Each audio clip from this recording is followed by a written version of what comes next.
ఈరోజు ఒక ఆదర్శనీయమైన ఒక కార్యాచరణ తీసుకోవాలని మా సభ్యులు కోరారు.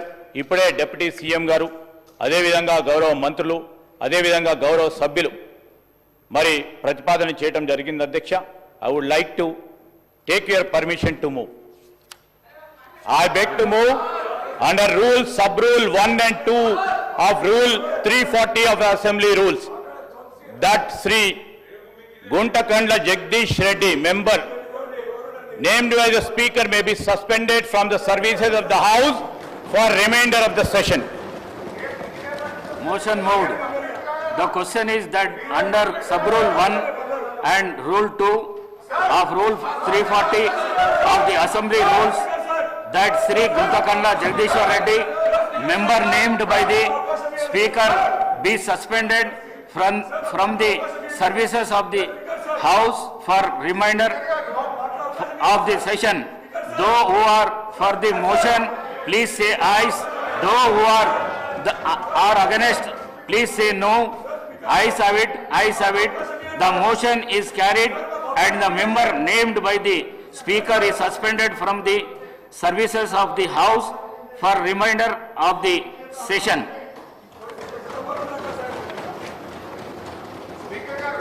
Maheshwar Reddy garu, Maheshwar Reddy garu, Maheshwar Reddy garu, Maheshwar Reddy garu.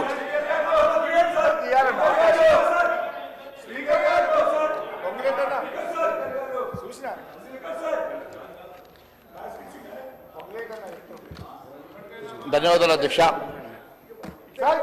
ఈరోజు ఉరి శిక్ష వేసినప్పుడు కూడా అవకాశం ఇస్తారు సార్. అసలు మీరు ప్రధాన ప్రతిపక్షానికి ఇవ్వాలి sir. The suspended member is please leave the house. Please. Maheshwar Reddy garu, please. ధన్యవాదాలు అధ్యక్ష. నిన్న జరిగినటువంటి గవర్నర్ ప్రసంగంలో ధన్యవాద తీర్మానం అవకాశం ఇచ్చినందుకు ధన్యవాదాలు తెలియజేస్తున్నాను అధ్యక్ష. నిన్న గవర్నర్ గారి ప్రసంగం ఒక ఒట్టి డొల్లగా పాలనాపరమైనటువంటి ఆత్మ లోపించినట్టుగా కనపడింది అధ్యక్ష.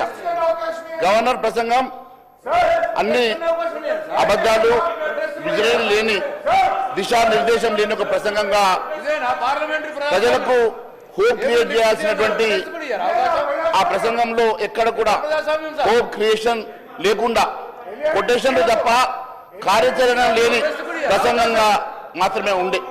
దిర్ వాజ్ నో అడ్మినిస్ట్రేటివ్ సోల్. పాలనాపరమైనటువంటి ఆత్మ ఈ ప్రసంగంలో లోపించిందని తెలియజేస్తాను అధ్యక్ష. గవర్నర్ గారి ప్రసంగం అనేది ఒక విజనరీ డాక్యుమెంటరీ లాగా ఉండాలి. వచ్చే ఏడాది కాలంలో కాంగ్రెస్ సర్కార్ చేపట్టబోయేటువంటి అభివృద్ధి ఎజెండాను గవర్నర్ ప్రసంగంలో ఆవిష్కరించాలి. కానీ గవర్నర్ ప్రసంగంలో విజనరీ ఛాయలు మచ్చుకైనా కానరాలేదు. ఇది మొక్కుబడి ప్రసంగం. రాష్ట్రానికి దిశ నిర్దేశం చేసేటువంటి ముఖ్య అంశాలు ఏవి లేకపోవడం చాలా శోచనీయం అధ్యక్ష.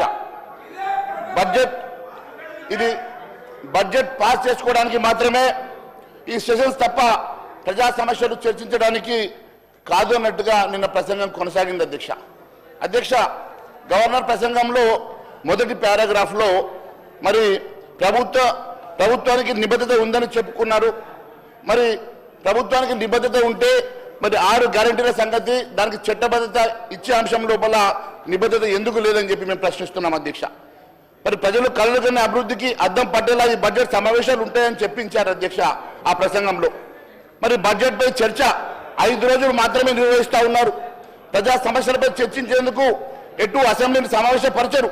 ప్రభుత్వ బిజినెస్ కోసమే అసెంబ్లీని నడుపుతున్నారు తప్ప మరి ప్రజాపాలన అంటే ఇదేనా అని మరి అనుమానాలు వస్తూ ఉన్నాయి అధ్యక్ష. మరి నిజంగా కూడా అనేకమైనటువంటి ప్రజా సమస్యలు ఉన్నాయి. మరి ప్రజా సమస్యల మీద చర్చించడానికి సమయాన్ని ఇవ్వకుండా కేవలం బడ్జెట్ ప్రవేశపెట్టిన తర్వాత మీరు ఇచ్చినటువంటి మరి డిమాండ్స్ బిల్స్ మీద కేవలం 5 రోజులు మాత్రమే అవకాశం ఇవ్వడం అనేది మరి ప్రజా సమస్యలకు చర్చ